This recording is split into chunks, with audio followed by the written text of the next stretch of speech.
Na aritas to mga isgutanan mga higala sa impeachment unang-unas dili pa tamo to sa witness ang hitabo kagahapon si Congressman Defensor nganong nahimo man tong issue ingon si Congressman Defensor nga do na sila changes kung kinsa nga mga witnesses ang ilang i-present. So gahapon si Attorney Jeremy Lutok unya ila ko nung isunod karon sa Attorney Milvin Matibag mo to iyang gi-manifest mga higala. So manifest po mahigala si Senator Alan Cayetano nga kini ni ang klarohon tani kay ingon man nga doon na kunoy apilan importante mahigala nga kini ni ang kalihukan sa FBI kini si Melvin Matibag. So mo na nga ang iyang schedule sa pagpresent ibalhin. So karon ang iyang schedule sa pagpresent. So ni manifest Cayetano nga kana na ang dili mahimo na nga inana no. Unsay gikasabutan mao gitong tumanon unya kana sa Matibag kung kano sa ang iyang presentation adto siya i-present or unless do nagay importante nga rason niya gisuportahan sa mahigala ni Senator Win Gatchalian o ginguman mahigala ang sa defense team no ano inana man ka mahinungdanon ang pagpresent mahigala sa mga witnesses o ang schedules no actually nakabantay ta mahigala ang prosecution. Medyo doon na mga higalay unsaning ilang kalaki ron because last week kung nakabantay mo og meticulous ta nagbantay mahigala pag human og present sa first witness nga kadtos kalilong ang counsel for the prosecutor may manifest kay miingon man to Jesus Cordero kabantay mo nga okay human naman ang first witness human na but pasabot human na ang direct examination human na ang cross examination. Unya, human unta niya na, doon na pa redirect examination, gikan mahigala sa prosecution as habig sa prosecution, o human na muri cross pa ang defense. Naka-decide ang prosecution nga dili na sila mo himo og direct examination despite the fact nga doon ay saad ang ilang abogado nga mo cross sila, mo redirect sila day. Mo redirect sila. Pero, human ana, pag human of mga pangutana sa mga senators ni decide sa dili na sa mo redirect. So of course because wala na redirect automatic nga wala na recross nga himuon pod ang defense counsel. Nya human na ingon si Jesus Cordero okay break sa ta after ani ato paminaw ang second witness. So supposedly kini mahigala si Attorney Jeremy Lutok. Supposedly last week pa ni ma-present. But timan na to nga ni manifest sila mahigala nga dili sila makapresentar sa ilang second witness. Sumuna nga Lunes na mo nang gahapon. Nisugot po mahigala si Senator Jesus Cordero nga mauna kay mao man ni manifestation mahigala nga naka-decide sila nga dili nila i-present. Ambot unsa pagkaunsaa sumuna nga sa Attorney Jeremy Lutok Lunes na nila i-present sugmotong kagahapon. But nangutana mahigala ang defense team kung kinsa ang mga witnesses o unsa nga order, mao na ba nga order ang inyong i-present? Lahi ang gisulti sa counsel for the prosecutor sa mga witnesses nga ilang i-present. Pero nitindog si Congressman Mike Defensor nga ang ilang order mao nga si Lutok may unang i-present. Isunod ko nila si Zuleika Lopez, ang chief of staff ni Sara Duterte as hostile witness. Nga mo ni may tabuon niya. Unya isunod nila si Captain Bilyo.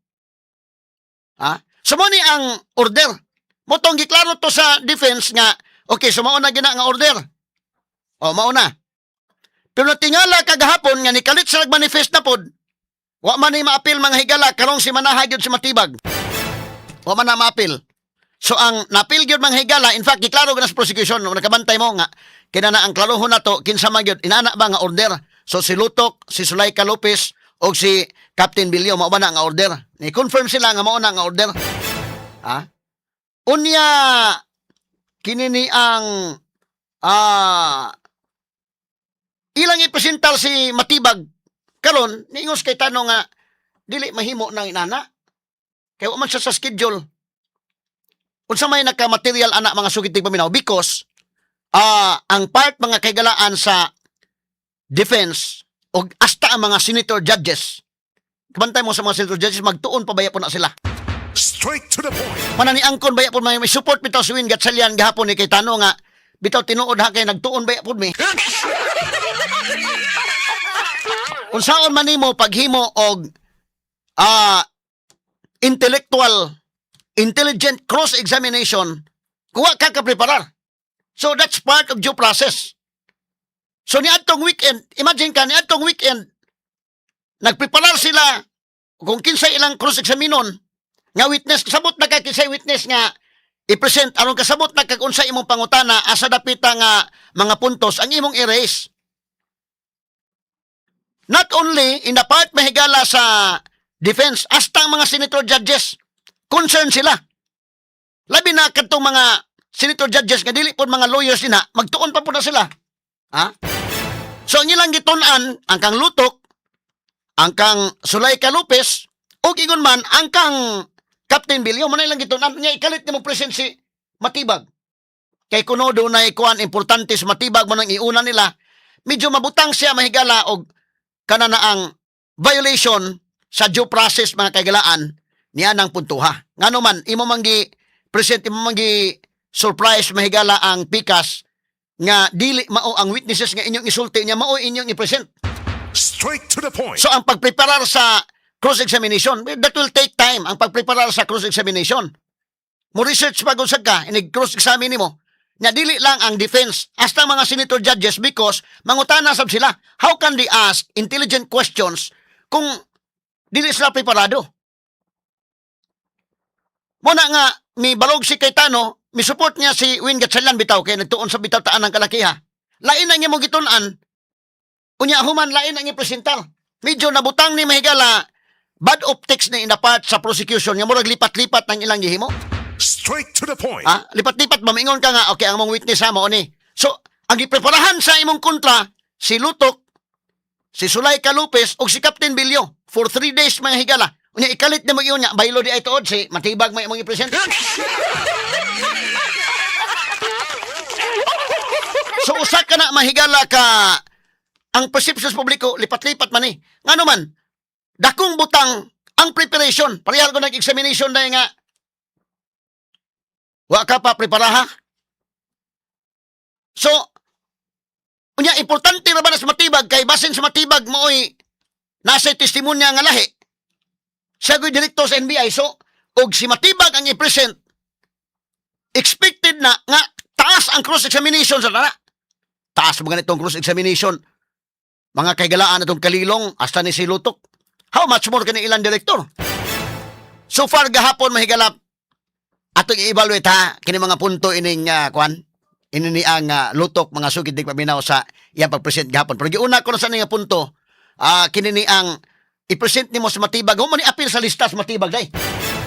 Huwag appeal sa lista kanong si Manaha. Nga ikalit nimo sok-sok niya. So inyong i-present aron nga makuratan ang pikas nga wala sila mahigalay dili sila preparado mo inyong ipag-present. Violation siya mga higala. No? So dili sa fair play. Mo kada nga ni ingon sa Cayetano nga unless og ang okay ra ko kung mo ka na uban og okay ra ninyo but pa dili ni sa mao. In fact, naman sa ilang mga rules kaya day nga pahibaon within 5 days, before 5 days, before 3 days ang kanang naa sa pre-trial nga witnesses, pahibaon sila within 3 days before i-present. O kadtong mga wa sa lista sa pre-trial 5 days. Nga dili na ma-follow. So, dunay kakulian mga higala kini bad optics in the part sa prosecution ang paglipat-lipat kung kinsa ang sunod niya isalang diha sa witness stand.